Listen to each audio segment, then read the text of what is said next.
Entonces a este segundo grupo lo voy a llamar de accesibilidad parcial, ¿no? Hay servicios, hay profesionales, pero la respuesta que dan es muy parcial y diferida. Y un tercer grupo, en donde cuando la persona preguntaba, ¿me puedo atender acá? Le decían, no, acá no atendemos. Porque no hay recursos, porque no tenemos equipos y está muy bien, vayan al Hospital Fernández. ¿Conocen Fernández? Que es un hospital de toxicología, de emergentología, ¿no? Que es un hospital muy importante de la capital. Entonces, un primer grupo de 3 hospitales, no importa tanto los nombres, ¿no? Es Fernández, Gutiérrez y Álvarez, pero hay un dato interesante. De los 3 hospitales de una larga lista que brindaron un servicio de alta accesibilidad, 2, la respuesta es toxicológica. Es decir, hay un servicio de toxicología que recibe al paciente y arman un tratamiento, pero son médicos toxicólogos. Y solo un hospital, que es el Hospital Álvarez, es un servicio de salud mental que recibe a los pacientes con problemas de consumo problemático. Ahora vamos a ver por qué es importante este dato. Porque si ustedes toman, por ejemplo, la Ley de Salud Mental en su artículo 4, la Ley de Salud Mental dice que todos los hospitales tienen que brindar, digamos, que las adicciones forman parte del espectro de problemas de la salud mental y que los hospitales deben brindar tratamiento. El único hospital que nosotros encontramos que brinda, hospital del gobierno de la Ciudad de Buenos Aires, ojo, el único hospital que nosotros encontramos es un viejo hospital centenario en el cual, absolutamente por casualidad, yo me formé, de Flores, en la periferia, si ustedes quieren, con bajos recursos, no grandes recursos, que por una cuestión política del servicio reciben los pacientes. Perdón, ¿quién tiene que tratar a los pacientes con adicciones? El médico toxicólogo que recibe con una sobredosis de cocaína a un paciente, lo estabiliza, probablemente le salve la vida, o un equipo de salud mental. Teniendo en cuenta que la inmensa mayoría de las adicciones van a ser problemáticas a mediano y largo plazo. Y el toxicólogo, te lo dicen los toxicólogos, nosotros lo estabilizamos, le damos un medicamento, tratamos la abstinencia, pero al día 4 que le damos el alta, ¿a dónde va? Una larga lista de accesibilidad intermedia o parcial, les digo, estamos siendo generosos, ¿eh? Creo que en la lista de parciales, digamos, inflamos el número de lo parcial. Y una larga lista, en violeta, de todos los hospitales en donde si vos llegabas, en el hall te decían, no, acá no. Ustedes saben que cuando uno llega a un hospital, el primer contacto muchas veces no es con nosotros, el psiquiatra, el psicólogo, el asistente de salud, es por ahí con un personal de seguridad, con otro paciente, con el que vende cosas ahí. No, por ejemplo, hay un tipo que vende facturas y te dice, no, acá no vengas ni pierdas tiempo, porque no, acá no te atienden. Así que hay todo un sistema de informalidad respecto a cómo funciona el hospital que muchas veces vos no llegás ni a la ventanilla. Te dicen, acá ni te gastes, no te atienden. O venía a qué hora. Venía a las 3 de la mañana que preguntás si te atienden. O te dan un turno para pedir turno. Ocurre algo muy impresionante en esta lista de hospitales. Lo voy a decir improvisando, no es exactamente así. Por ejemplo, en el Hospital Rivadavia te dicen que te atienden en el Viera. En el Viera te dicen que te atienden en el CESAC número 41. Y en el CESAC número 41 te piden que vayas a Rivadavia. Y la gente se pasa viajando en colectivos y trenes.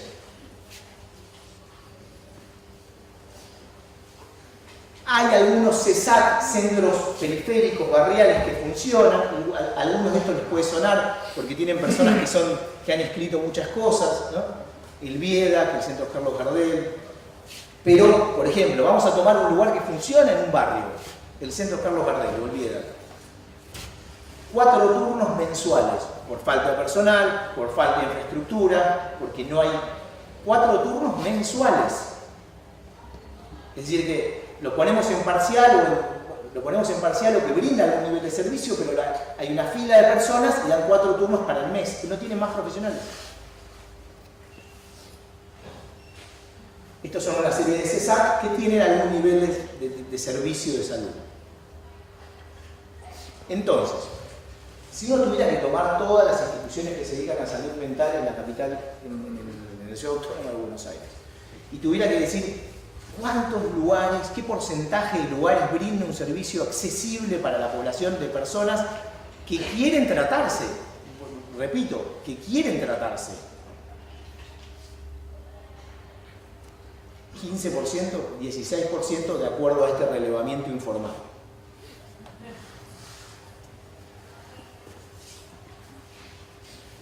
Bueno, ya lo había dicho Ramón Carrillo, ¿no? La política, la ejecución de presupuestos, a dónde van los presupuestos, cómo se asignan, etcétera, etcétera, forma parte, ¿no? La salud es política y la política es salud.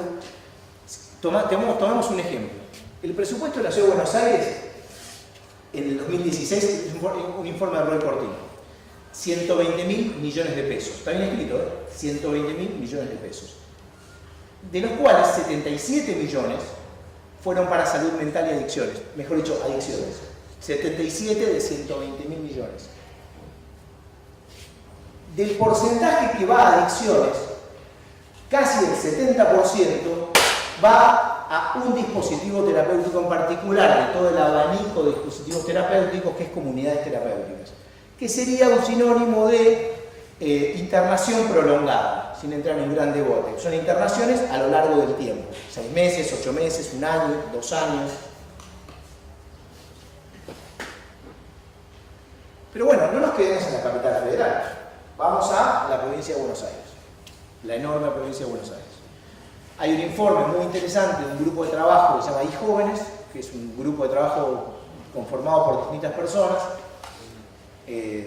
políticos, está el Chino Navarro, otra gente, hay escritores, hay periodistas, hay un periodista muy interesante que se llama Fabián Alarcón, que conocerán ustedes, Cosecha Roja, Anfibia, es el director y creador de esos medios, y se dedicaron, decimos, vamos a las guardias de la provincia de Buenos Aires. ¿Qué pasa en las guardias, en los hospitales? ¿No?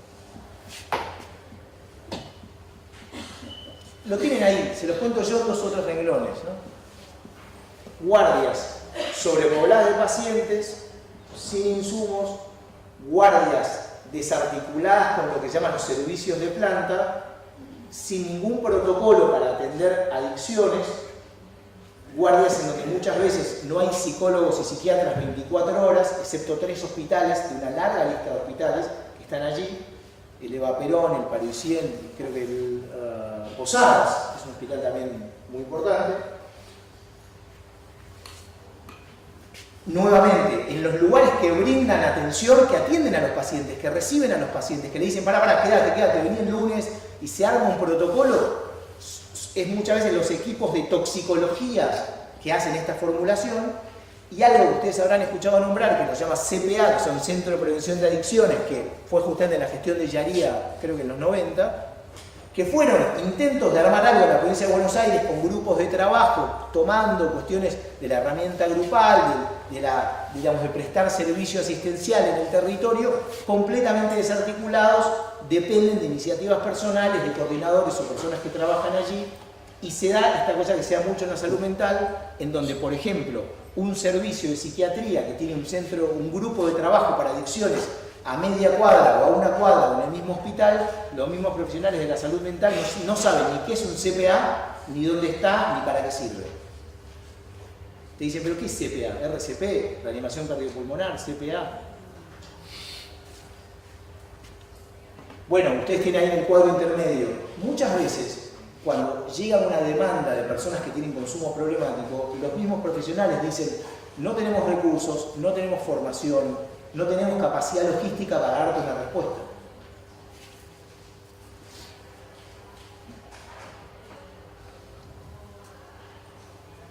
Bueno, muchos de ustedes conocen al doctor Carlos Gamín, toxicólogo, ocupa muchos cargos, incluso hoy de asesoramiento a distintos estamentos.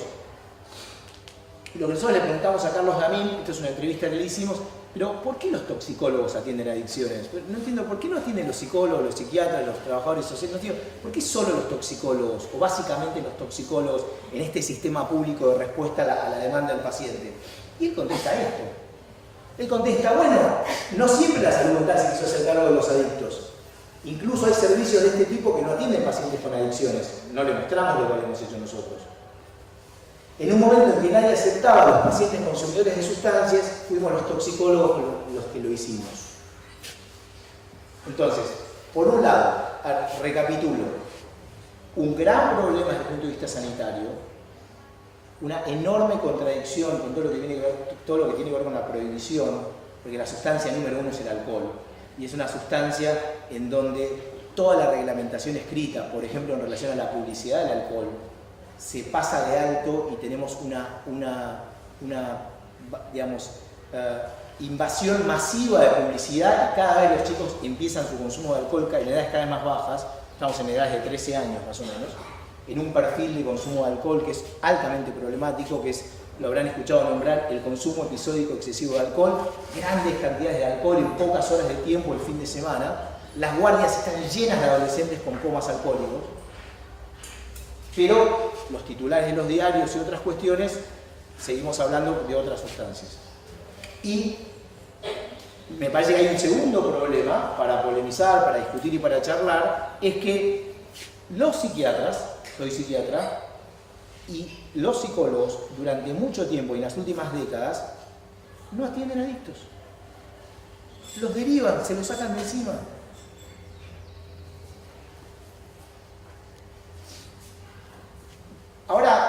Ahora sí voy a meterme con el tema de la salud pública, la respuesta a la salud pública, estamos en ese tema, ¿no? Y entonces yo les cuento, el CEDRONAR, que es el organismo nacional, Secretaría, Prevención, que sé yo, que en los últimos 2 años al menos hicieron una movida por lo menos interesante de separarse, ¿no? Algo así como la lucha contra el narcotráfico va por un lado y la asistencia por otro. Hasta hace 2 años estaba todo junto, para mayor confusión. Bueno, tiene una serie de recursos y de cuestiones, algunas funcionan, otras no funcionan, otras funcionan muy parcialmente. No me voy a detener, pero sí quiero que vean como que hay distintos equipos de trabajo. Y me voy a meter con esto, ¿no? El CEDRONAR tiene distintos, o sea, mejor dicho, el sistema de tratamiento de personas con consumo problemático tendría como distintas opciones. Consultorios externos, hospital de día, internación aguda, internación crónica, ¿no? Entonces, por favor, a ver,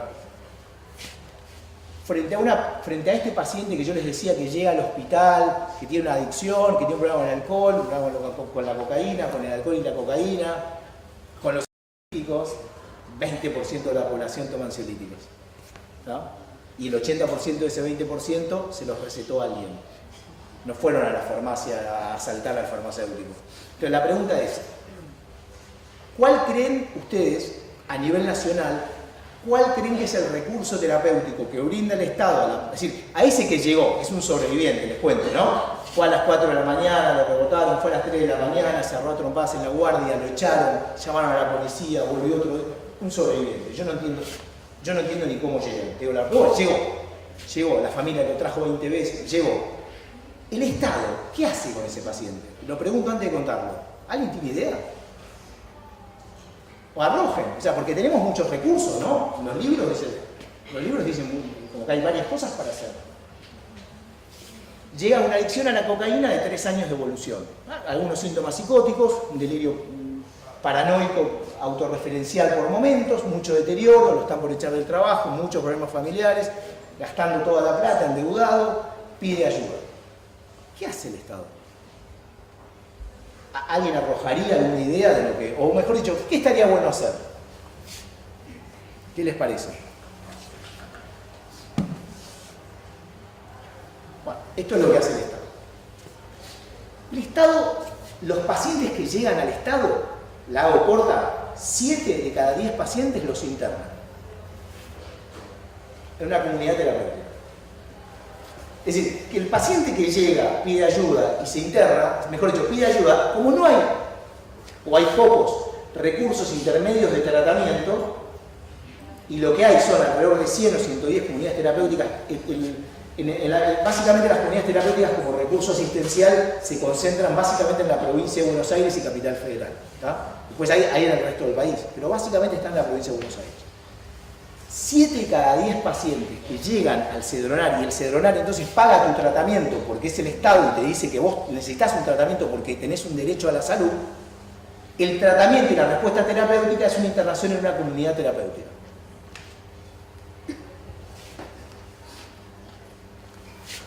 Entonces, claro, esa es la pregunta que yo les quería hacer. ¿Es una indicación clínica? Es decir, 7 cada 10 tienen un tipo de gravedad o un cuadro que amerita una internación prolongada en una comunidad, o no hay otra cosa que hacer. No hay otro lugar donde derivar. ¿Se entiende la pregunta?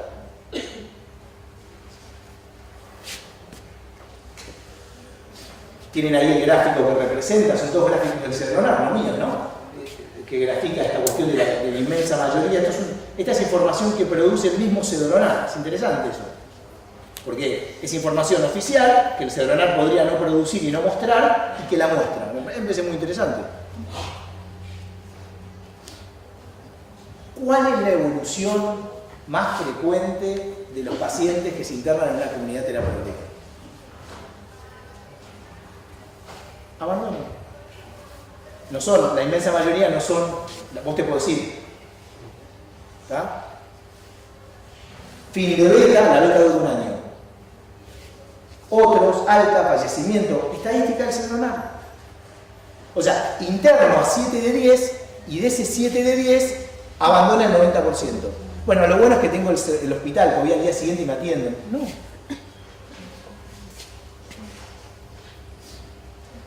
No me voy a extender muchísimo, pero yo lo que sí les quiero decir es que hay mucha bibliografía de investigación que al menos evalúa que la comunidad terapéutica como recurso terapéutico es válido en algunos contextos clínicos y sociales muy específicos. No dice que no es válido. Dice, es una intervención muy compleja que te separa de tu medio, a veces es necesario, que algunos pacientes con un gran deterioro, con una gran deprivación social, y además cuando se ensayaron muchas respuestas terapéuticas en el medio y llegás a la comunidad terapéutica como un recurso, digamos, si ustedes quieren, final o intermedio final. Y muchos estudios dicen, no hay ninguna evidencia que la comunidad terapéutica sea más eficaz que otras alternativas. Entonces, ¿por qué van 7 de cada 10 pacientes a una comunidad? No porque es ni más barata ni más eficaz.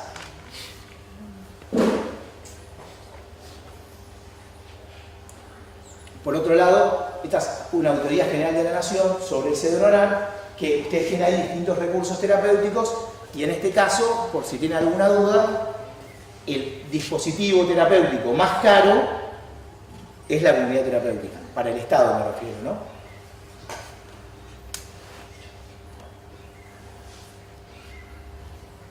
Bueno, esto es una pregunta, es una pregunta, ¿no? Este año salió un libro de un periodista que se llama Pablo Galfré, que es una investigación periodística y judicial, en una causa penal abierta. Pablo Galfré relató hizo una investigación periodística en una comunidad terapéutica en particular y relató una infinidad de abusos que sufrían los pacientes que estaban internados allí, que mandaba el Estado ahí. Hoy no solo es una investigación periodística, hay imputados por homicidio culposo, es una investigación ya judicial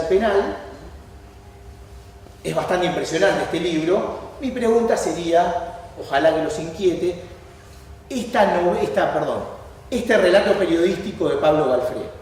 ¿Es un relato bizarro, exagerado, ampuloso, que quiere captar la atención del público para que se compren los libros?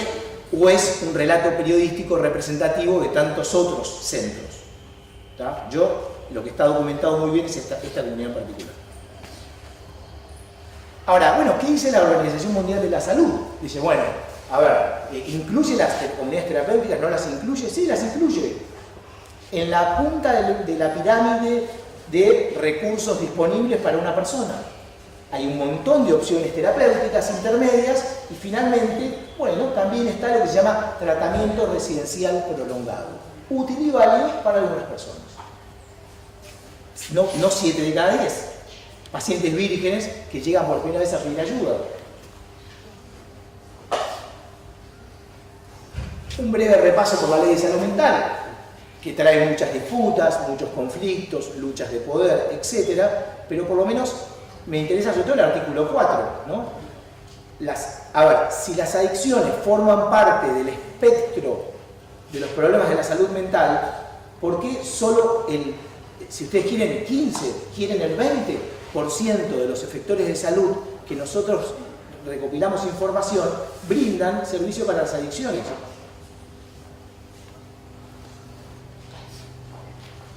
Bueno, este es un ejemplo muy interesante. Para mí, una de las pocas estrategias válidas del Ministerio de Seguridad hasta hace algunos meses era esto. Que se llamaba unidad de traslado. Y acá yo no quiero abrir, es más para comentarlo brevemente, pero ustedes saben que a veces, digamos, una de las críticas a la ley de salud mental es que no había ninguna posibilidad de internar a un paciente que tuviera riesgo, porque la ley no contemplaba algo del riesgo o no hacía posible internar a alguien, ¿no? Y esta unidad de evaluación que funcionaba en el Ministerio de Seguridad, dependiente del Ministerio de Seguridad, era una unidad que se ocupaba de aquellas personas que tenían riesgo cierto e inminente para sí mismas y que había todo un protocolo de evaluación de esos pacientes y se los internaba, pero quizá con un cuidado de su integridad física, mental, y respeto por los derechos humanos, que era bastante particular. Esta unidad, que hizo varios miles de traslados, creo que 3.000, cerró hace pocos meses. Sería una de las respuestas que yo quería rescatar del sistema, y cuando llamé a la coordinadora me dijo, no, como cerraron. Bueno, algunas palabras de la Comisión Penal. Ese señor es un periodista inglés, se llama Johan Hari. Ustedes van a ver que en cuestiones relacionadas con la salud mental y el sistema de salud pública, muchas veces lo que ocurre es que son periodistas los que dicen muchas cosas porque hay un efecto inhibitorio entre los colegas donde muchas veces es muy difícil decir algunas cuestiones porque la misma comunidad médica o la misma comunidad psicológica no se vayan a creer literalmente esta cuestión del poder médico hegemónico, porque hay intereses corporativos en las distintas disciplinas. Entonces, este periodista inglés es muy interesante, ese libro es muy interesante, se llama Tras el Grito, y es como un raconto, lo trajimos en Buenos Aires, lo trajimos este año al CONICET y dio una conferencia en Buenos Aires, y básicamente hizo un recorrido de la historia de la prohibición y la historia de la prohibición y el efecto en las personas y en los pacientes adictos en particular. Digo, uno, tenemos un grave problema de salud pública, fenómeno, estamos todos de acuerdo. Dos, la respuesta del sistema de salud pública es muy errática. Tres, los mismos profesionales de la salud mental en muchos casos se desmarcan de este problema. Atienden algunos problemas, pero esto es como si no formara parte de la currícula. Y cuarto, los perseguimos con el Código Penal. Les recomiendo a todos ese libro, se llama Tras el Grito, se consigue, Editorial País 2, está en castellano. No voy a echar mucho, desde 1920 hasta acá, lo que se llama la tenencia. Ustedes saben que las personas adictas tienen drogas en su posesión para consumir. Y cuando tienen drogas para su posesión y los detiene la policía o el sistema penal, en alguna de sus expresiones, muchas veces los detienen. Entonces, la misma persona que estuvo rebotando por 8 lugares, cuando fue a comprar o cuando tenía sustancias para consumir, además es detenida. Allí tienen un montón de leyes del Código Penal, distintas leyes del Código Penal que punen el delito de tenencia para consumo personal. Saben ustedes que la Corte Suprema, muchos de ustedes recordarán el fallo de Arriola. Básicamente lo que quiero transmitir ahí es que la Corte Suprema de Justicia de la Nación, de acuerdo al tiempo político, muchas veces fallan señalando que es constitucional punir la tenencia para consumo personal, y de golpe se rearma la Corte y hay argumentos igualmente inteligentes para decir que es anticonstitucional. Y así estamos hace 30 años. ¿Ven alternativamente los fallos? Cada fallo, les digo, uno lee los fallos y dicen tiene 2 razones, porque son expertos en justificar, en narrar y en describir. Cronológicamente, el último fue el fallo de Arriola. Ahora, un breve balance, a nosotros nos rige una ley nacional federal del año 1989 que se llama Ley Nacional de Estupefacientes. Que, si pudiéramos hacer una especie como de síntesis, en la que estoy seguro que estarían de acuerdo muchas personas que estudian política de drogas y otras tantas no, que es que el foco ha sido en los eslabones más débiles de la cadena de tráfico, creo que luego se van a referir eso también, que el sistema judicial está colapsado por causas menores y que, si ustedes quieren el efecto geopolítico o comercial en términos de narcotráfico, bueno, nada, no les voy a contar nada nuevo. La situación está estable y en aumento, no en baja. Ahora, ustedes dicen, lo vuelvo a decir de vuelta, grave problema de salud pública. Las adicciones no es un problema de seguridad nacional, pero el problema de las adicciones, del consumo problemático, es un problema de salud, no es un problema penal. No tiene nada que hacer el Código Penal en relación al paciente con consumo problemático de sustancias. Naturalmente que va a tener sustancias psicoactivas e ilícitas, que por otro lado el Estado es genial, ¿no? Porque el Estado te corre la vara de lo que es lícito e ilícito y la droga número 1 es lícita. No es un problema del Código Penal, no es un problema de los abogados, es un problema de la salud y de los distintos actores que conforman los equipos terapéuticos. Segundo punto, no podemos seguir rechazándolo de los centros de salud. Tercer punto, los profesionales de salud mental no pueden seguir desmarcándose del problema. Es cierto que falta formación. Y cuarto punto, no se puede seguir persiguiendo legalmente con el Código Penal a los consumidores. Porque, y ahora volvemos a datos epidemiológicos ya del Poder Judicial, que hay cierto consenso de que el 50 al 80% de las causas federales, infracciones a la ley de estupefacientes, son consumidores que tienen sustancias para uso personal. Hay un informe del fiscal Delgado de 2017 que le hace una estadística a su propio juzgado, pero hay varios artículos periodísticos en donde la infracción número 1 del Código Penal de la ley de estupefacientes es tenencia para consumo personal, causas que en general se desarman a los pocos meses, ¿tá? Que cada causa son miles de dólares para el Estado, además. Bueno, les presento a una persona que ustedes conocen quizá de los diarios, está en la Universidad de Itela, vive en los Estados Unidos, una persona muy interesante, pero yo rescato esto, dice, ¿no? A ver, analicemos el año 2011, dice, ¿dónde estamos pensando las adicciones, no? El 1.2% del PBI, Producto Bruto Interno, va a drogas. De ese 1.2, 95% es reducir la oferta, lo que se llama guerra contra las drogas. Lanchas ultra rápidas, grandes operativos, panes de drogas en el piso, perros. Y el 5% es disminuir la demanda. Esos lugares que no existen donde la gente está pidiendo ayuda. Esos profesionales con burnout que ya no pueden seguir atendiendo pacientes porque no les da la cabeza.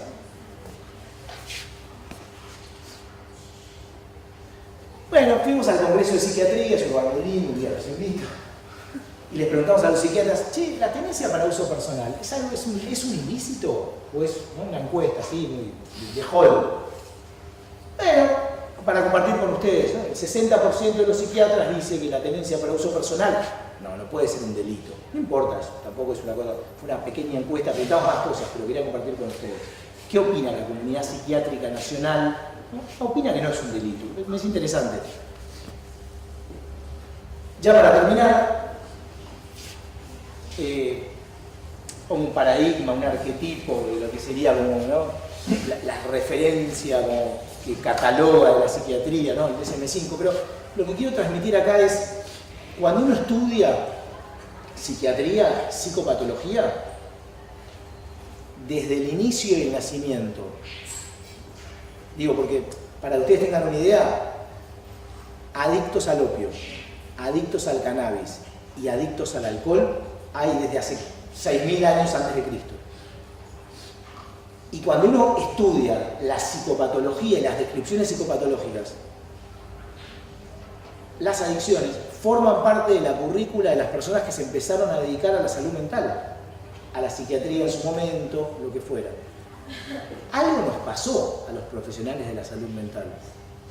Podemos preguntarnos, porque en líneas generales, siempre hay en hospitales y en lugares, y hay mucha gente que se dedica naturalmente, hay una enorme dificultad en dar una respuesta a este pedido. Bueno, todos ustedes han estado en algún hospital o tienen algún psicólogo amigo, algún psiquiatra. Por ejemplo, una conversación de hospital médica. El psiquiatra cita a un paciente 2 veces, 3 veces, no llega. 8 de la mañana, lunes. Es una citación, no va a llegar nunca. Después de 2 o 3 veces se cierra la historia clínica por falta de adherencia.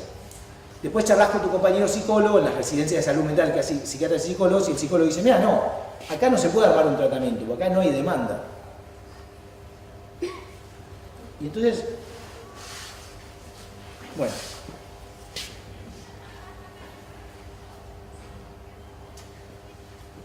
Una parte del problema, yo creo que hay 2 problemas. Una parte del problema es que atender pacientes en consumo problemático es muy difícil. Solos es imposible. Se atienden en equipos, se atienden con formación, es verdad, específica, se atienden con monitoreo, con supervisión, y es un tipo de paciente que probablemente tiene una altísima demanda. En algún sentido, es rara la palabra, pero son muy frustrantes, son muy graves. Y si ustedes quieren, la variable éxito terapéutico muchas veces es relativa. Muchas veces nos pasamos acompañando gente, tratando de que viva mejor, versus otras enfermedades médicas, otros problemas psicológicos, que a veces hay un contraste entre lo patológico y lo sano muy marcado. Acá no. Es decir, hay un problema, y yo creo que los profesionales nos hemos corrido, y hay como una responsabilidad ética también ahí. Lo segundo es que también es verdad que atender en un ámbito asistencial sobrepoblado, sobrepasado y sin ninguna formación, es decir, cuando tenés un paciente muy grave y no sabes qué hacer, yo prefiero atender a otro paciente, que más o menos sé qué hacer. Entonces, en ese sentido, hay también una deuda formativa del sistema. Miren, adicciones no se estudia, por ejemplo, en la carrera de grado de medicina de la UBA no existe. No hay una materia, no existe. Y en la carrera de posgrado, por ejemplo, yo hice la residencia de psiquiatría, no había ninguna materia ni ningún curso cuando yo la comencé. Ahora hay algún curso, ¿tá? Por último, les cuento esto para terminar, que es que el órgano nacional, CEDRONAR, junto con APSA, que es la Asociación de Psiquiatras Argentinos, va a lanzar el año que viene un posgrado federal, entiendo que va a ser presencial y a distancia. En Rosario va a tener una sede académica, o sea, Rosario las clases van a ser como rotativas en distintas sedes académicas, y Rosario va a tener una sede académica de ese posgrado. Va a ser posgrado gratuito para la gente que quiera, que va a ser algo así como un curso de posgrado en adicciones. Pero les digo la verdad, y yo participo del armado de este posgrado, no alcanza quemarse las pestañas, también hay una cuestión de una decisión. Si ustedes quieren política del Estado, de brindar otra respuesta, no perseguir, incluir, tener servicios de acceso, pero también de los profesionales, ¿no? No todo es recurso económico también, ¿no? Gracias.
Bueno,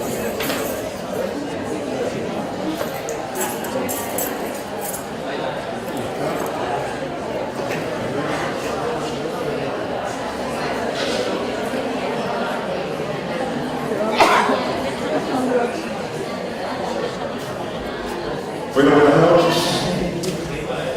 Quiero, en primer lugar, agradecer a la gente de esta casa de estudio por la invitación y la posibilidad de conversar con ustedes sobre estos temas que son altamente preocupantes y que están entrelazados las cuestiones de salud mental, derechos humanos, consumo de sustancias, etc.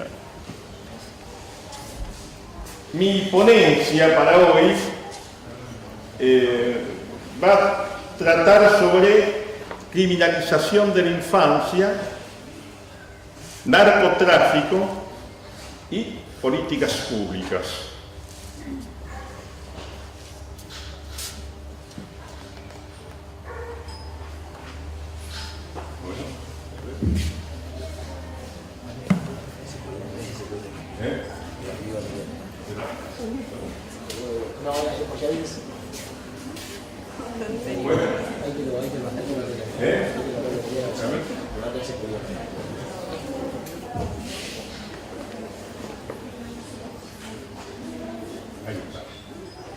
Ahí funciona. Bueno,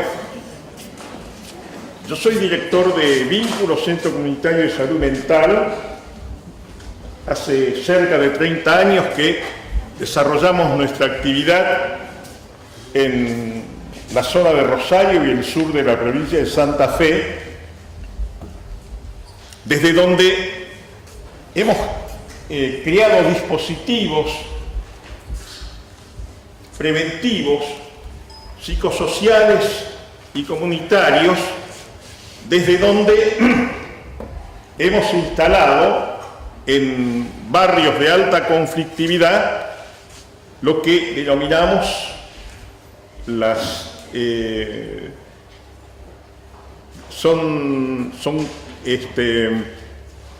equipos que trabajan en situación de conflictividad, ¿no?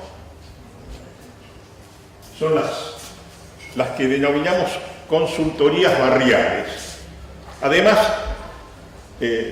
tenemos un dispositivo clínico terapéutico con centro de día que lo venimos trabajando desde hace más de 20 años y formación de profesionales y de técnicos superiores en adicciones y violencias, en cursos de formación para preventores comunitarios, operadores comunitarios en salud mental, etcétera, etcétera.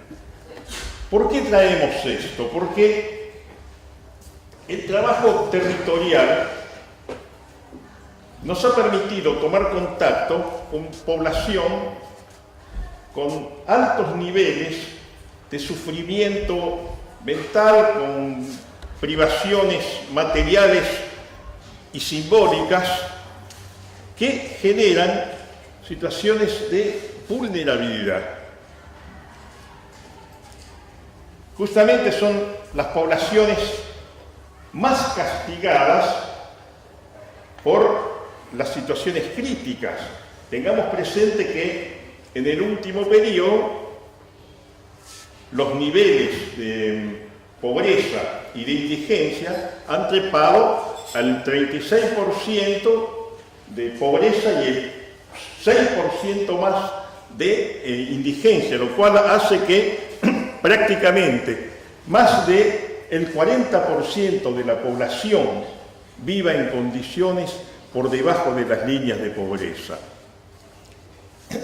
El trabajo territorial, el trabajo con las consultorías, nos ha permitido tomar contacto, trabajar en las estrategias preventivas con esta población, donde hemos asistido a situaciones donde tenemos que trabajar, digamos, con el sufrimiento humano, con grupos familiares o madres que vienen planteando cómo sus hijos han sido cooptados por las situaciones de consumo, con pibes que han quedado por fuera de los circuitos educativos y los circuitos laborales, pibes que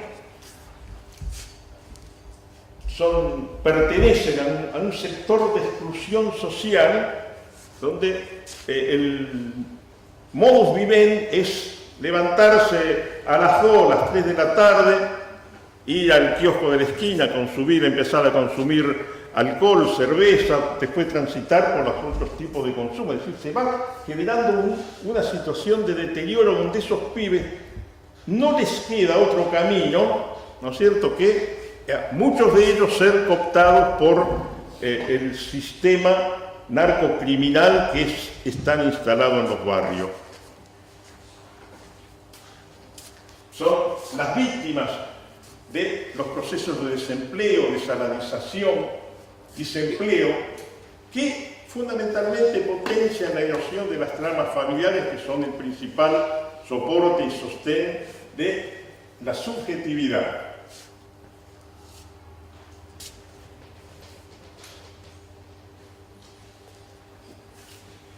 La circulación desregulada de sustancias, legales e ilegales, consumos salvajes de esas sustancias que afectan seriamente la salud física y mental de los consumidores.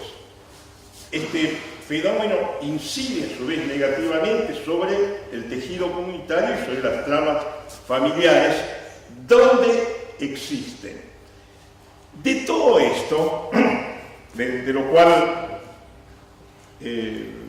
todos los días tenemos experiencias que nos conmueven, de todo esto hemos decidido centrarnos en una temática que realmente nos llamó la atención. Focalizamos en esto.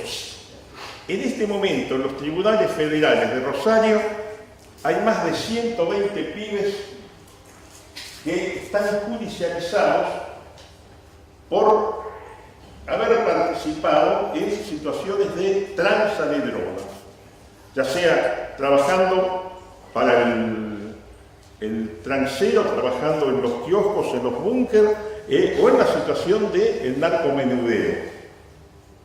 Y esto nos mueve a una reflexión, porque son pibes, fíjense ustedes, que han sufrido por lo menos una triple injuria. La primera injuria es pertenecer a grupos familiares donde las políticas públicas, sociales y económicas los han condenado a la situación de exclusión y los han privado de toda situación de derecho.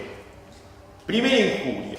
La segunda injuria es que son pibes, estos, que por la condición en la cual están viviendo son fáciles presas para ser cooptados, conchavados por los equipos o por las estructuras narcocriminales, sometiéndolo a una situación de esclavización atentatoria contra cualquier situación de derecho. Son pibes que tienen con 12, 13, 14 años, tienen que pasar dentro del búnker o dentro del lugar donde se expende la droga, pasar 12, 13 horas en condiciones casi inhumanas. Ustedes saben que apenas reciben agua, tienen que hacer sus necesidades en tachitos que tienen. Y la tercera injuria es que esos pibes que están criminalizados por un sistema injusto van a estar judicializados y condenados por el sistema judicial y de alguna manera por la aprobación de las estructuras gubernamentales y de cierto sector de la sociedad. De ahí que nosotros nos hemos planteado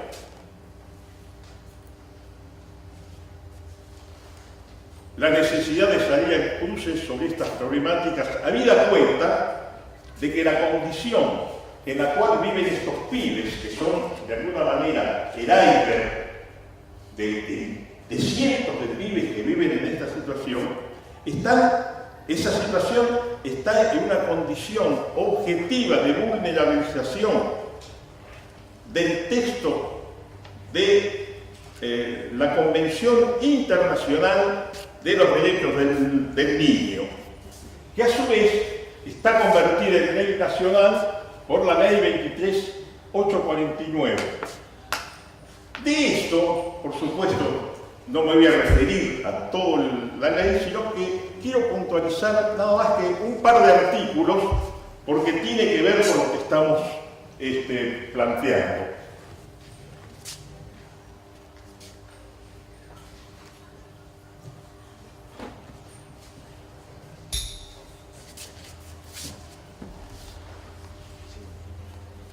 Voy a tomar nada más que parte del artículo 32, el 33 y el 37, donde el 32 obliga a los estados,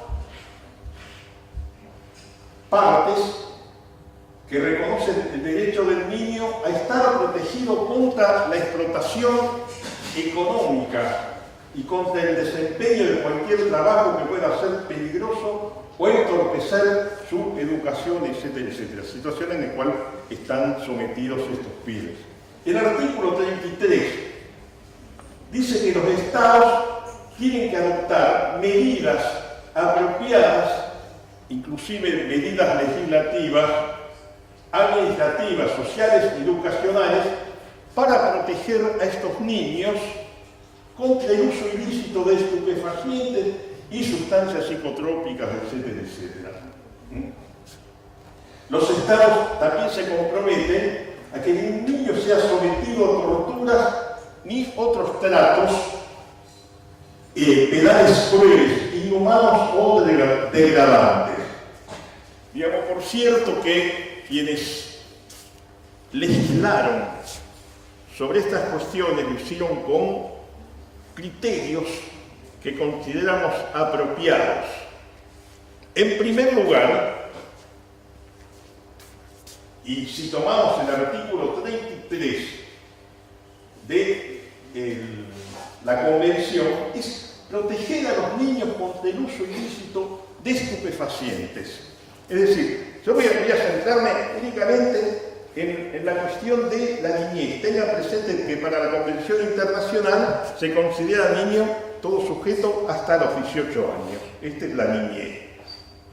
Y los legisladores que han trabajado sobre el texto de esta ley, digamos, han tomado las experiencias, tanto clínico-terapéuticas como las investigaciones, donde se considera que el consumo de sustancias psicoactivas, legales o ilegales, fundamentalmente en la etapa de la niñez, tiene efectos altamente lesivos para la salud física y mental de los consumidores.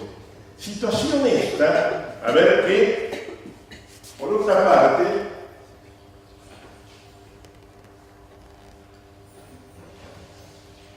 me parece que hay consenso en la comunidad profesional, incluso en la sociedad, en relación a la justeza que tiene la Convención Internacional de los Derechos del Niño.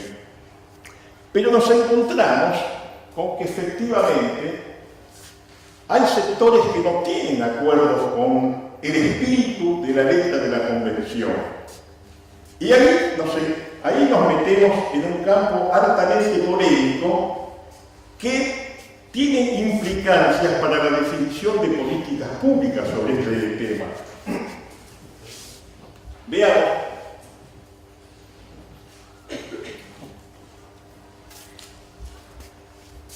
Una de las personas que encabeza una corriente polémica contra estas disposiciones de la Convención Internacional está, de alguna manera, encabezado por el psiquiatra Thomas Szasz, ¿Quién es Thomas Sachs? Thomas Sachs es el gurú en salud mental del neoliberalismo. Ha trabajado conjuntamente con Milton Friedman. Ustedes conocen que Milton Friedman es el jefe de la escuela de Chicago. Saben que Milton Friedman ha estado presente, digamos, en todos los golpes de Estado y situaciones de iniquidades que se han dado en América Latina, entre otras cosas, ha asesorado al grupo de economistas que tuvieron vigencia en la época de la dictadura, incluso, bueno, a economistas como algunos otros que han asesorado a otros gobiernos. Por lo tanto, digamos, es posible pensar que Thomas Sachs y que Milton Friedman pueda tener que ver algo con los derechos humanos. Es todo lo contrario. Fíjense, algunas cuestiones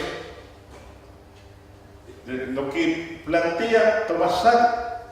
Dice: si contempláramos todo el conjunto del uso ilegal de drogas y los tratamientos legalmente coactivos contra ellas desde una perspectiva de mercado libre, veríamos la conducta de quien abusa de drogas como demanda existencial y económica de la droga, de su elección, y los llamados servicios de los prohibicionistas como intromisiones falaces y coactivas calificadas deliberadamente de modo engañoso como terapia. Y acá tenemos el abuso de drogas, como el abuso de alimentos, de sexo, solo puede herir o matar a las personas que abusan. Y por supuesto raramente lo hacen. Sin embargo, el abuso de leyes contra drogas, la criminalización del libre mercado hiere y mata a usuarios. Mi punto de vista es simplemente de que ni la participación en el tráfico de drogas, ni el consumo de drogas, legales e ilegales, han de interpretarse como vicio, crimen o enfermedad. Ni que la participación en el tráfico de drogas ni el consumo han de interpretarse como vicio, crimen o enfermedad. Nace aquí, digamos, toda la crítica a la llamada corriente prohibicionista. Pero el tema que nos tenemos que plantear es que si realmente los Estados Unidos, que aparecen en muchos de los trabajos de esta corriente como siendo la cabeza del prohibicionismo, si realmente tienen políticas públicas prohibicionistas. ¿Y qué significa tener políticas públicas prohibicionistas? En primer lugar, ahí, cuando se plantea que los cárteles de la droga han crecido gracias a las políticas prohibicionistas, se comete un tremendo error histórico. ¿Por qué? Porque la primera gran experiencia que se realiza en el mundo en relación a la conjunción de los estados y empresas que financian el tráfico de drogas se da en el famoso caso del opio en China, donde el Estado inglés, la corona inglesa, conjuntamente con la West Indian Company, digamos, usufructuaron durante más de 100 años del tráfico de opio a China. Tuvo entonces que, en el medio, tuvimos dos guerras del opio que aparecieron cuando los gobernantes chinos quisieron oponerse, ¿no es cierto?, a la introducción del opio en China. Entonces, le preguntamos a Thomas Sachs si la West Indian Company y después los distintos cárteles de la droga que han ido apareciendo en el mundo, en realidad si son la consecuencia del prohibicionismo o obedecen a otras leyes de formación del capitalismo en la etapa imperialista. Porque la primer gran cuestión que tenemos que dilucidar es la siguiente. Los cárteles de la droga, son una execrencia del sistema capitalista mundial son una anomalía o en realidad forman parte indispensable de este sistema, mostrando la cara más aguda, la cara más salvaje, la cara más asesina. Porque frente a este interrogante vamos a tener varias respuestas que van a condicionar las políticas públicas en droga. El primer interrogante, si se contesta que los cárteles de la droga son una anomalía, una execrencia del sistema capitalista mundial, la primera respuesta está en la que en este momento se intenta, digamos, tomar en nuestro país, que es militarizar la sociedad y combatir, criminalizando la pobreza y la infancia, tratando de combatir el tráfico de droga en las villas miserias, que es el lugar donde más se sufre el problema.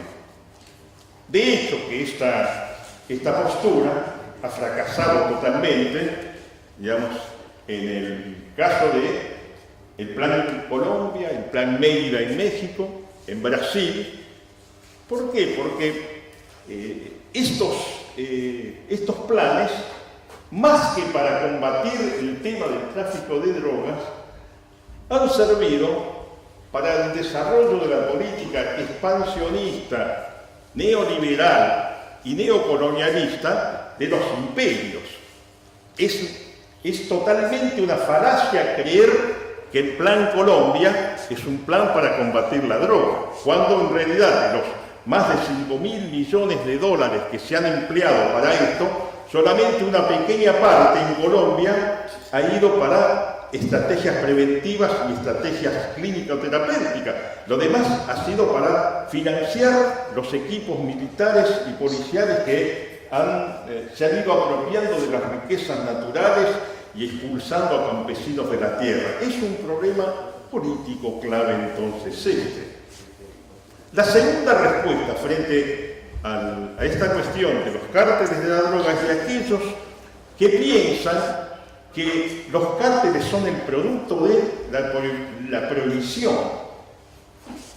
Si los cárteles son el producto de la prohibición, entonces la respuesta en política pública que se plantea es inevitablemente la legalización. Legalizando esto se caerían los cárteles de la droga. Sin embargo, cuando uno estudia la composición de los cárteles de la droga, se da cuenta de que estos no solamente operan en el campo de la producción, la comercialización de drogas, sino también en el campo de la venta de armas, la venta de material atómico, la prostitución, el juego ilegal, etc. O sea que son organizaciones criminales internacionales que, por otro lado, tienen vínculos totalmente aceitados, digamos, con los estados. Uno de los principales vínculos que tienen estas organizaciones es justamente con los servicios de inteligencia y los servicios con los servicios de inteligencia y los servicios de seguridad de los estados, además de los lazos que tienen con el sistema financiero, con el sistema bancario, con los políticos y con jueces. Una de las cuestiones que permítanme que les comente, esto es un informe de Naciones Unidas.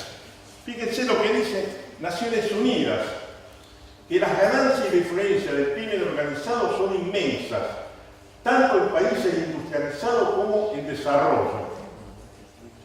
Según la Organización de las Naciones Unidas, los ingresos de las organizaciones criminales transnacionales a nivel mundial suman alrededor de $1 billón, cifra equivalente al Producto Bruto Interno combinado de todos los países de bajos ingresos.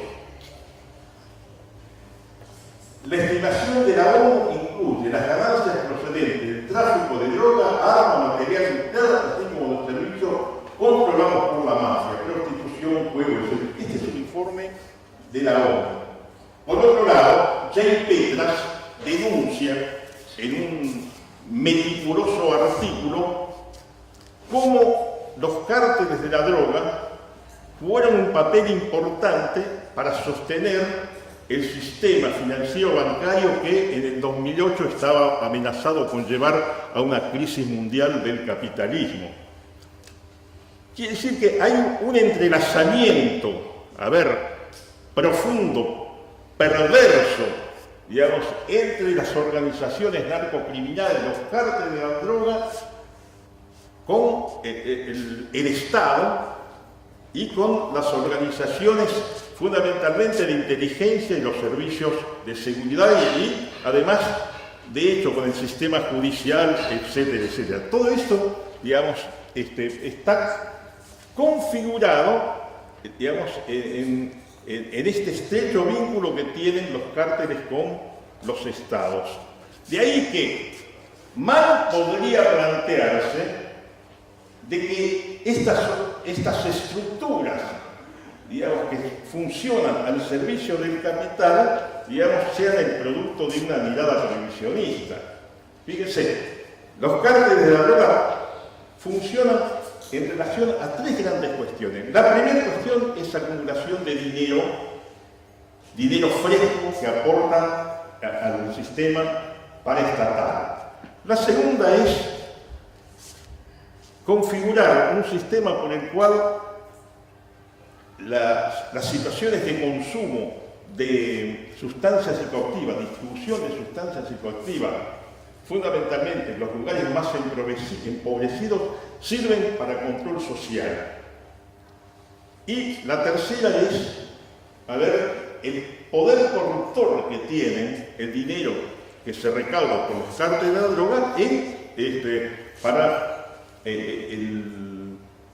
operar sobre los distintos gobiernos. Y fíjense que esta situación de dinero es realmente, a pesar de que efectivamente, como recién planteaba acá mi colega, a pesar de que la principal sustancia psicoactiva que se consume en nuestro medio sea el alcohol, una sustancia psicoactiva ilegal como la cocaína, de acuerdo al estudio de Cedronal del 2010, nos estaba arrojando de que en el país tenemos cerca de 500.000, en el año 2010, cerca de 500.000 consumidores de cocaína. De esos 500.000 consumidores de cocaína, por los cálculos que realizan expertos, más o menos el 10% son consumidores problemáticos o adictos. ¿Por qué planteo esto? Para hacer un simple cálculo de cuánta es la renta que se producía por el consumo de cocaína en el 2010. 50.000 consumidores de cocaína, si nosotros calculamos que es una persona adicta, está consumiendo más o menos 4 gramos por semana, 5 gramos por semana, lo cual hace cerca de 20 gramos por mes. Si calculamos hoy cuánto cuesta un grano de cocaína en la calle, está más o menos entre 400 y 500 pesos de acuerdo a la calidad, tenemos entonces que la suma, la recaudación que se hace por mes de este consumo son alrededor de 500 millones de pesos. Pero a esto hay que agregar los otros 450.000 que son usuarios de sustancias, o sea que pueden consumir 4 gramos por mes. 4 gramos por mes arrojan 1.800.000 gramos al mes. Multiplicado por 500 son 900 millones de pesos. O sea que en total, en el año 2010, por mes, la recaudación por el tráfico de cocaína estaba en el orden de cerca de los 1.500 millones de pesos. Preguntémonos lo siguiente. Estos 1.500 millones de pesos estaban instalados en las villas miserias. Los responsables de esto funcionaban en las villas miserias, o en las villas miserias los que funcionan son meramente, en algunos lugares, instalación de kioscos, búnker, pero que son limitados en la población y además pequeños distribuidores de sustancias. Quienes realmente reciben la renta criminal de todo esto, hay que buscarlo en la City, en Puerto Madero o quizás en aquellos lugares donde se transa con dinero fácil en las Bahamas o en otras. ¿Por qué planteo esto? Porque quienes hablan de que el problema es el prohibicionismo, digamos, están golpeando a quienes, entre otras cosas, a quienes decimos de que el consumo de sustancias psicoactivas fundamentalmente en la niñez produce severas lesiones físicas y mentales. Y para eso entonces seríamos prohibicionistas. Pero también están golpeando a todas las instituciones, de la salud que plantean o que se plantean planes terapéuticos para resolver este tema. Y de hecho también están planteando, digamos, a un cura de la iglesia que dice, de la iglesia del barrio, que dice que el consumo de sustancias. Pero el problema no es ese, porque mientras se golpea a este sector, digamos, se le tapa el golpe a los verdaderos responsables. O sea que, de hecho, consciente o inconscientemente, quienes se colocan en esta postura están contribuyendo y colaborando, digamos, con esta situación de desarrollo de consumo de sustancias. El tema es entonces, frente a esto, ¿cuáles son las alternativas que nosotros podemos plantear?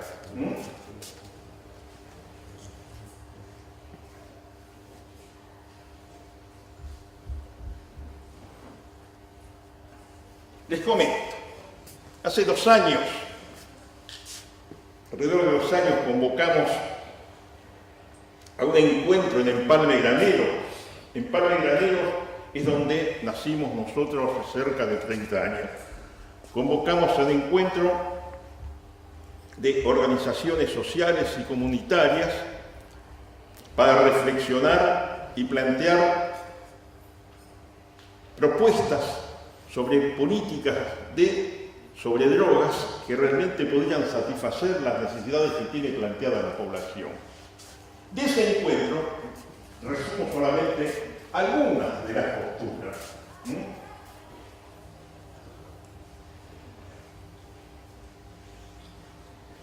Digamos, la primera es tender a disminuir la oferta de sustancias legales o ilegales. Pero acá planteamos en relación a las drogas ilegales y a los efectos de controlar la corrupción de miembros de las fuerzas de seguridad, la necesidad de conformar juntas barriales de vecinos, frente a los cuales los jefes de cada seccional policial rindan cuenta periódicamente de su accionar, y a nivel municipal lo mismo deberá hacer el jefe de la regional, informando al honorable Consejo Municipal de todo lo pertinente a la seguridad pública. ¿Cuál es el gran tema? Porque el tema de la circulación, la producción y venta de sustancias psicoactivas se puede realizar en tanto y cuanto, digamos, funcione esta red perversa que unifica, digamos, a los representantes de los cárteles de la droga con los sistemas de seguridad, particularmente en este caso con la policía. De hecho que a nivel nacional, quien hoy tiene más injerencia en esto, digamos, es la Gendarmería Nacional, que por supuesto que se ha retirado de las fronteras territoriales, la han retirado para cumplir funciones frente al enemigo interno, del cual nuestro Maldonado formaba parte de ese enemigo interno con el cual las fuerzas de gendarmería operaban. Y las fuerzas de gendarmería y otros servicios de seguridad operan sobre las fronteras sociales, es decir, para evitar de que esta masa de excluidos que tiene demandas, que se puede movilizar, que puede plantear reivindicaciones, pueda interferir a la buena sociedad. Bueno, ahí funciona la Gendarmería Nacional como está funcionando con los mapuches, y los efectos son estos. Es, digamos, la desaparición forzada de Santiago Maldonado. Por eso, en relación a las fuerzas de seguridad, es necesario fomentar y desarrollar el protagonismo de la comunidad. Hay que buscar entonces, en las estructuras jurídicas vigentes, las formas y las modalidades por las cuales este protagonismo de la gente y de la comunidad puede expresarse, y no solamente puede expresarse, sino que pueda tener peso. ¿Por qué? Porque quienes trabajamos en el terreno, quienes trabajamos en el campo, sabemos que la gente del barrio conoce perfectamente quiénes son los que transan, los que no transan, quiénes son, tiene un conocimiento perfecto de esto, pero que no lo puede expresar muchas veces por temor y otras veces porque no hay medios para llegar a esto. Yo me acuerdo una vez planteando este tema en el Consejo Municipal, un representante del Poder Judicial, un camarista, me cortó en seco y me dice: bueno, pero si usted sabe todas estas cosas que ocurren en el barrio, tal como lo está planteando, ¿por qué no lo denuncia a la justicia?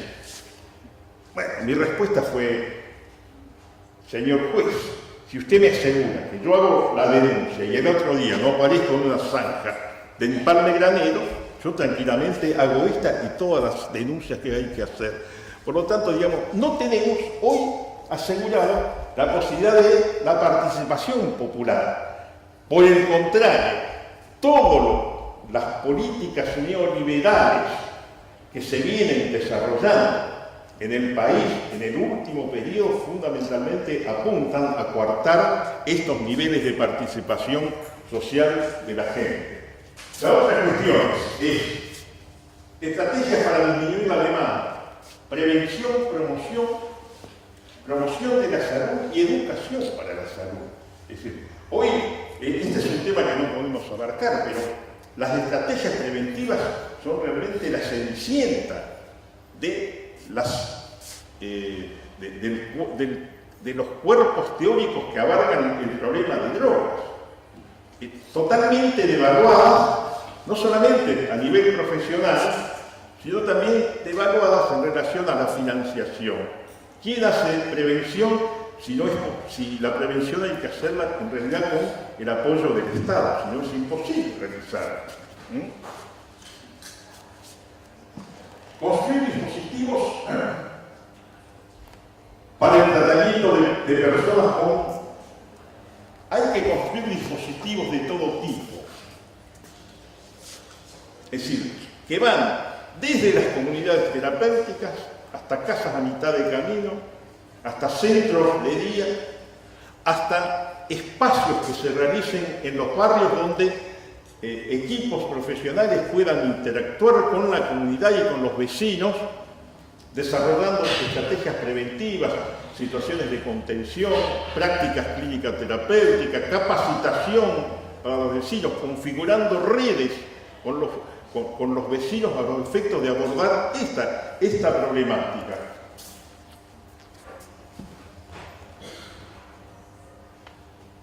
Incentivar y promover la investigación científica de estos temas. Mis queridos amigos, no tenemos hoy en este momento un espacio, un lugar donde quienes quieran investigar, trabajar y producir puedan hacer. No solamente hay una depreciación en relación a la formación de recursos humanos, sino que también en relación a la investigación. Fíjense que hay solamente un estudio nacional que realiza CENODAR Uno lo realizó en el 2010 y el otro en el 2016. Sobre todo el del 2016 con graves falencias, por lo menos a mi gusto, en relación al estudio del 2010. La otra cuestión es, si queremos abordar y resolver, empezar a resolver esto, lo primero que hay que hacer es honrar la deuda social.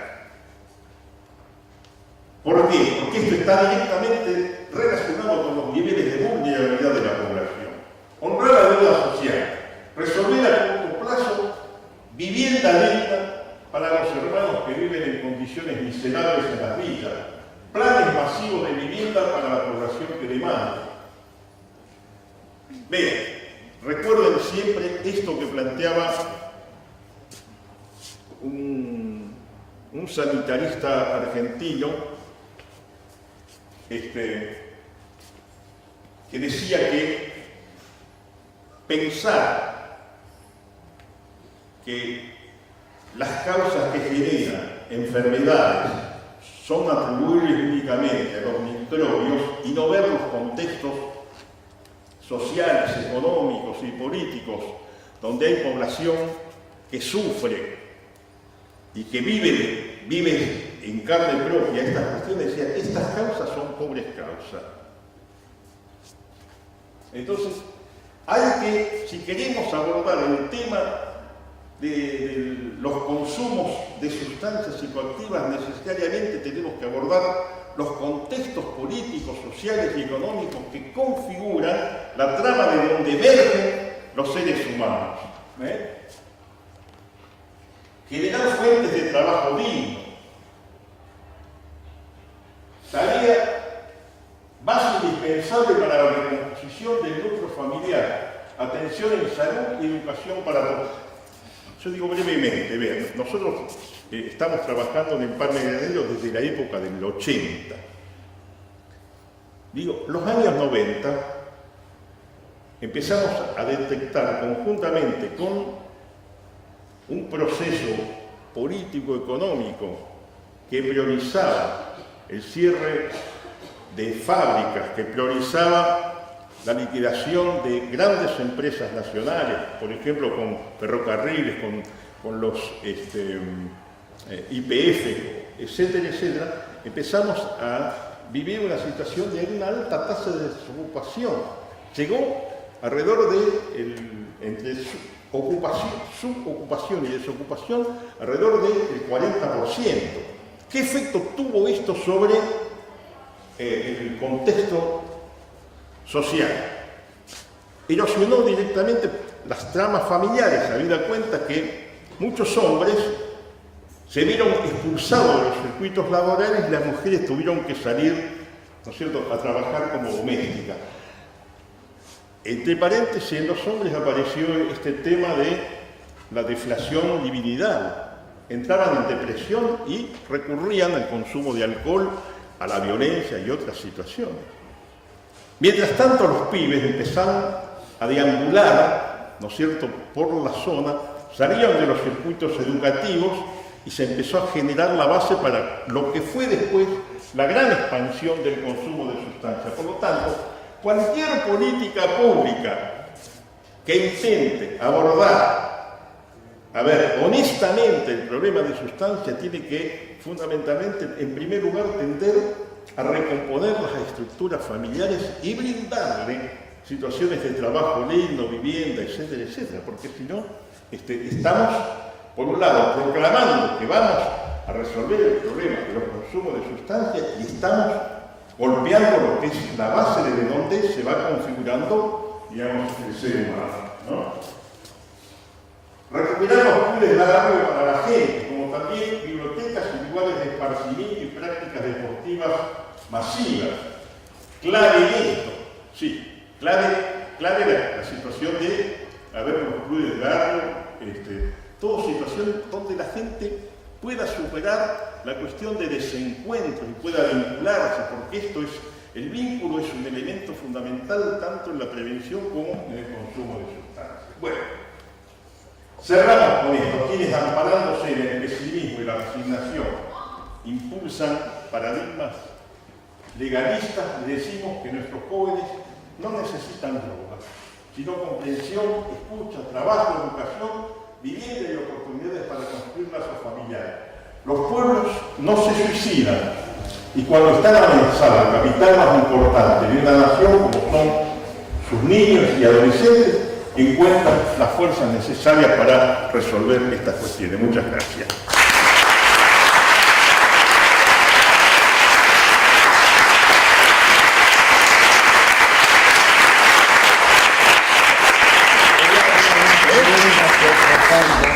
Bueno, la idea es si tienen preguntas, algún comentario para hacer. A Horacio, a Federico.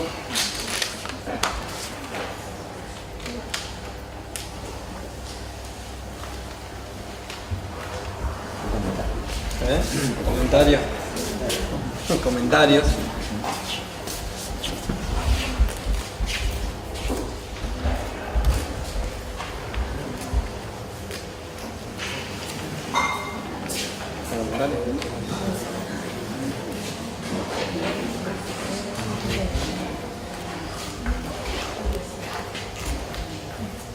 La verdad que...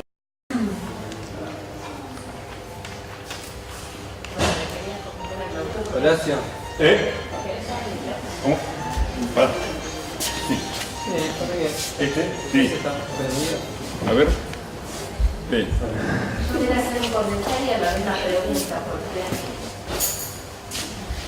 la verdad que quedé impactada con el planteo muy didáctico y muy contundente que nos hizo sobre el tema de los cárteles. Yo desconocía, o sea, es como un poco decir que el cártel es inherente al sistema capitalista.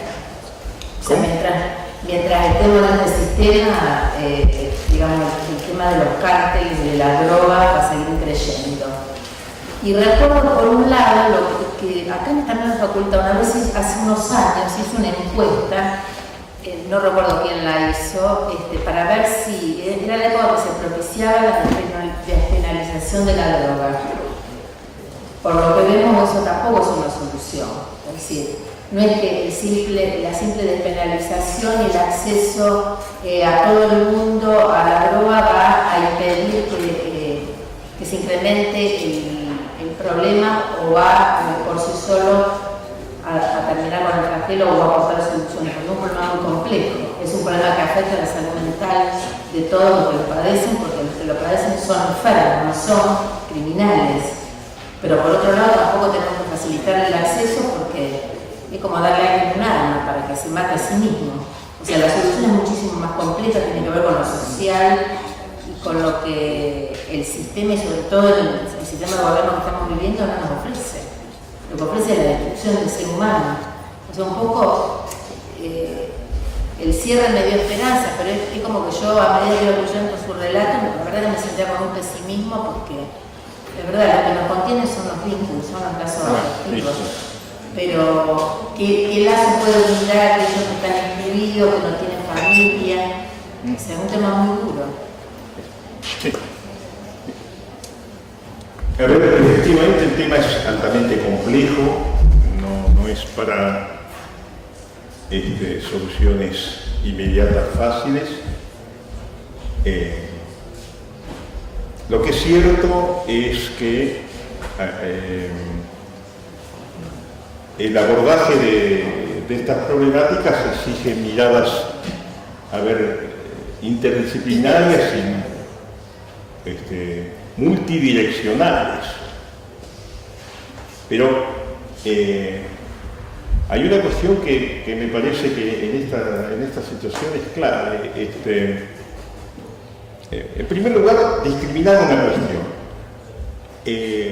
Una cosa es despenalizar la tenencia personal y otra cosa es legalizar el consumo. Aclaremos esto.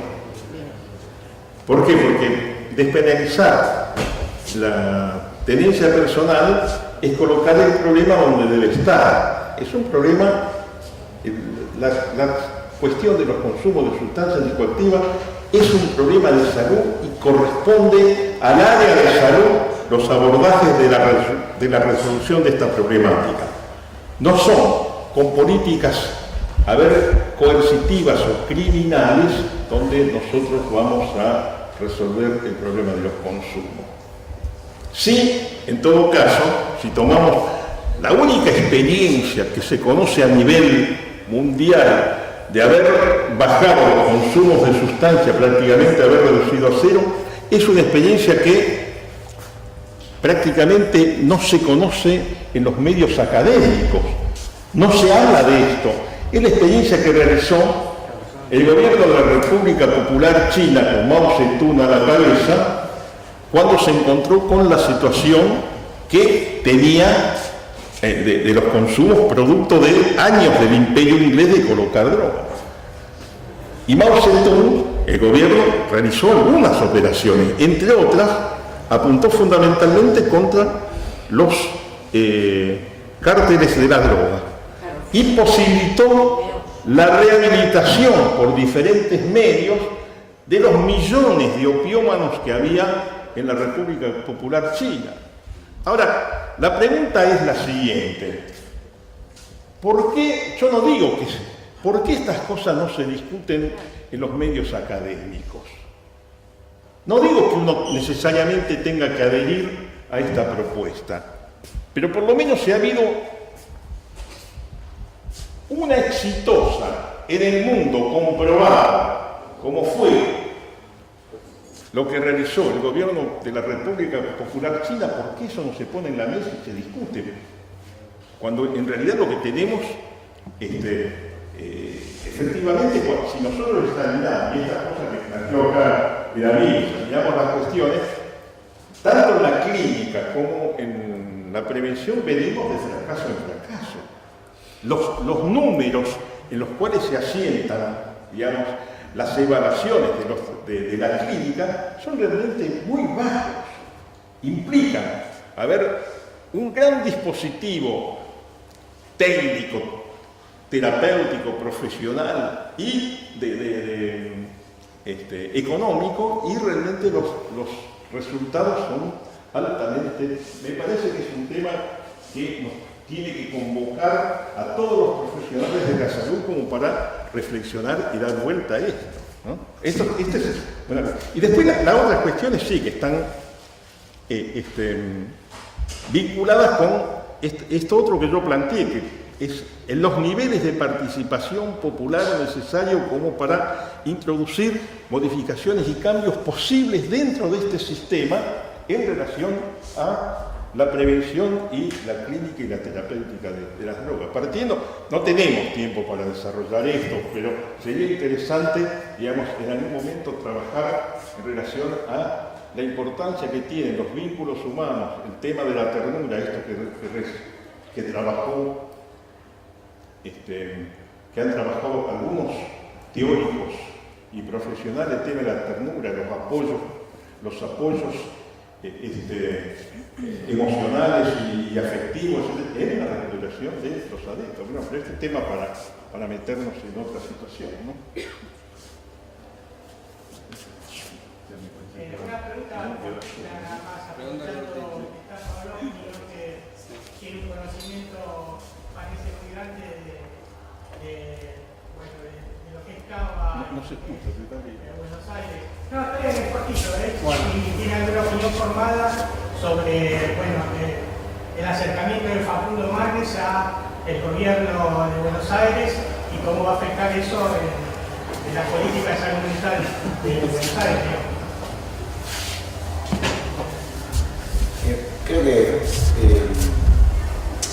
Creo que Facundo Manes representa al primer neurólogo. Yo no sé, a ver, creo que uno de los problemas con el consumo problemático de las adicciones ha sido el reduccionismo biológico, al interpretar que todos los fenómenos de consumo compulsivo se reducen a lo que en neurobiología se denomina circuito de recompensa, y que existe y es real. Pero cuando vos estudiás las drogas y el porcentaje de dependencia no es del 100% de cada droga, y que influyen además de la cuestión biológica del circuito de recompensa, otras variables también. Algunas las mencionaba recién Horacio. creo que puede tener impronta, porque creo que cuando se enfoca el fenómeno de las adicciones desde el punto de vista estrictamente biológico, si ustedes quieren, aumenta la exclusión. Porque además, yo les voy a decir una cosa, no hay ninguna adicción que se cure que se cure o que se pueda abordar eficientemente solo con un esquema de medicación psicofarmacológico. No hay ningún medicamento que cure ninguna adicción. Hay medicamentos aprobados por el ANMAT y por nuestra Biblia, y lo digo un poco tragicómicamente, la FDA, que es el mecanismo regulador de los Estados Unidos. Hay drogas aprobadas para la abstinencia aguda y no aguda. Ningún paciente se recupera por eso. Entonces, creo que figuras de relevancia humanas, desde la neurología y que ha producido ciertas cosas en relación al campo de las demencias, hay un extravasamiento a un paradigma reduccionista biológico, y ahí me parece que yo ahí tengo cautela. Lo que yo quise transmitir hoy me impactó, digamos, cuando él habla de la triple injusticia o el triple trauma, me sale decir a mí, de los chicos, cuando yo siento que los pacientes, los consumidores problemáticos están corridos en los hospitales, están, si ustedes quieren, reducidos biológicamente a una cuestión estrictamente ligada a la recompensa y a la capacidad, entre comillas, adictiva de las drogas, corridos y también desmarcados en relación a los mismos profesionales muchas veces. Entonces también que hay una cuestión, en algún sentido, como que yo siento que son sobrevivientes realmente, ¿no? Bueno, algunas... No mencionaste al Hospital Gorda. Nosotros hicimos un viaje este año y decían que las personas que más entraban eran por adicciones, por consumo problemático. Está buenísima la pregunta, gracias. Si vos vas al Gorda y si llegas a la guardia y dices, mira, me quiero tratar, te dicen muy probablemente lo que está ahí. Si vos entrás, si tenés la suerte de tener un brote psicótico por cocaína, te dicen, adelante. ¿Se entiende la diferencia? Es decir, si tenés tu tarjeta de SUBE con un cuadro psiquiátrico agudo, te dicen, paciente psiquiátrico, adelante, no hay problema. Pero si vos venís, sos un alcohólico que quiere dejar de tomar y dice, por favor, ¿puedo tratarme acá? No, acá no atendemos esto. Es decir, muchas veces la presencia de sintomatología psiquiátrica aguda es el pase libre para que te reciban. Esto se repite en el Borda, en el Moyano, en el Alvear, que son hospitales muy importantes desde el punto de vista asistencial, pero tenés que tener un cuadro neuropsiquiátrico agudo. Si no, si vos vas y decís, che, me quiero tratar, te van a decir, mirá, no. Y después una cosa más súper cortita, que tiene que ver con... Una cosa que yo pregunto muchas veces es si la gente estudia psicología, la gente estudia medicina y luego psiquiatría, conoce qué son los 12 pasos, alcohólicos anónimos, narcóticos anónimos, porque en muchas ciudades es un recurso desde 1930 hasta acá, gestionado por pacientes, dirigidos por pacientes, con una bibliografía y un enfoque particular que uno puede sentirse más o menos cerca, gratuito, que no tienen criterio de exclusión. Tuvieron la genialidad de decir, cualquier persona que quiera venir acá, que tenga el deseo de dejar de tomar, por ejemplo, Alcohólicos Anónimos, viene. Y me parece que muchas veces cuando yo le pregunto a colegas, che, ¿sabés qué es Alcohólicos Anónimos? No sé si está de acuerdo. ¿Sabés qué es? ¿Sabés cómo es? Te dicen, no sé, se abrazan, hablan del poder superior, se abrazan, no entiendo bien de qué se trata. Y muchas veces hay Alcohólicos Anónimos y Narcóticos Anónimos que vienen desarrollando un rol en la salud pública muy interesante, gratuito si no tienen criterio de exclusión, y tenés todos los días varios horarios y por ahí la gente entra y se puede entrar y se sorprenden los pacientes, no pueden creer que los dejen entrar en el momento.